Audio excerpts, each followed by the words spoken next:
Miss হবে না আপনার পছন্দের টিভি শো। দেখুন জি5 অ্যাপে একদম ফ্রি। আপনার সঙ্গে তো আপনার প্রেমিকারও থাকার কথা ছিল। হ্যাঁ, সেরকমই কথা ছিল, কিন্তু আজকে আমার রেডি হতে একটু দেরি হয়ে গেছিল। বেরোতে দেরি হয়ে গেছিল, আর তারও সাজগোজ করে বেরোতে একটু দেরিই হতো। তাই আমি তাকে বললাম যে আজকে তুমি একা একটা ক্যাব বুক করে চলে এসো। আচ্ছা, বাই দ্য ওয়ে, তোমার আসতে কোনো অসুবিধা হয়নি তো? না না, আমার আসতে অসুবিধা কেন হবে? বাসে ট্রামেও যাতায়াত করা তো আমার অভ্যেস আছে। ও হ্যাঁ, এটা আপনাদের জন্য।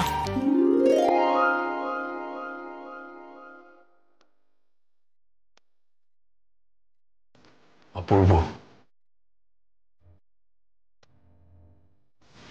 মানে? ফ্লাওয়ার বুকেটা অপূর্ব। আচ্ছা, তুমি আমাকে এখানে স্যার স্যার করে ডাকছো কেন? না মানে আমি তোমার বন্ধু। ওকে, নাম ধরে ডাকার অভ্যেসটা এখনো করে উঠতে পারোনি। যে বন্ধুত্বটা অফিসের গণ্ডিতেই শুরু আর শেষ, সেই রকম বন্ধুত্বে বসের নাম ধরে ডেকে আমি আর দুঃসাহস দেখাতে চাই না। প্রায় তুমি আমাদের বন্ধুত্বটা এই অফিসের গণ্ডির বাইরে কোনোদিনও যেতে দিয়েছো? আপনি আমার বস, আর এটাই আলটিমেট সত্যি। আর সত্যি বলতে বন্ধুত্ব স্বীকার না করলে আমি এখানে আসতাম না আজকে। সম্বোধনটা বরং ফর্মালি থাক।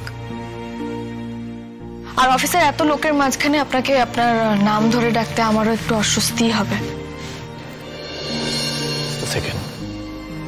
তোমার কথার জবাব দেওয়ার আগে, এখানে সবাই চলে আসার আগে আমি তোমাকে কিছু বলতে চাই।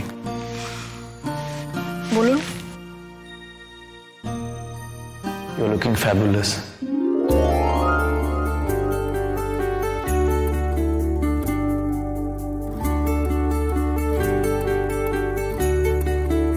তোমাকে আজ এত সুন্দর লাগছে দেখতে, আমি জাস্ট চোখ সরাতে পারছি না।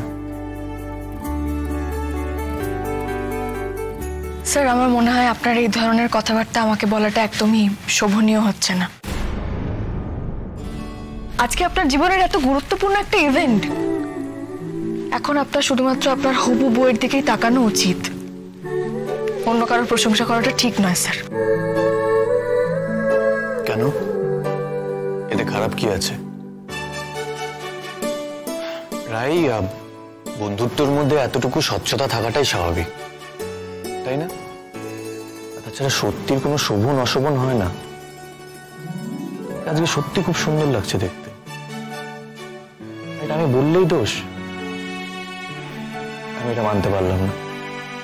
বিশ্বাস করো, যদি সত্যি উপায় থাকতো তাহলে আমি আমার সিদ্ধান্ত নিয়ে দ্বিতীয়বার ভাবতাম। আপনাদের ছেলেদের না এটাই একটা সমস্যা। বাইরের চমকটা এত বেশি ইনফ্লুয়েন্স করে ফেলে আপনাদের। দেখেছেন, আপনার একটা কথা মনে হলো, আপনি কি সুন্দর অকপটে কথাটা বলে দিলেন, অথচ একবার আপনার মাথায় এই কথাটা এলো না যে আমাকে এই মুহূর্তে এই কথাগুলো বলা মানে আপনার হবু বউকে তার অনুপস্থিতিতে কতটা অপমান করা হলো। সত্যি। জি5 ডাউনলোড করুন আর সব এপিসোড দেখুন একদম ফ্রি।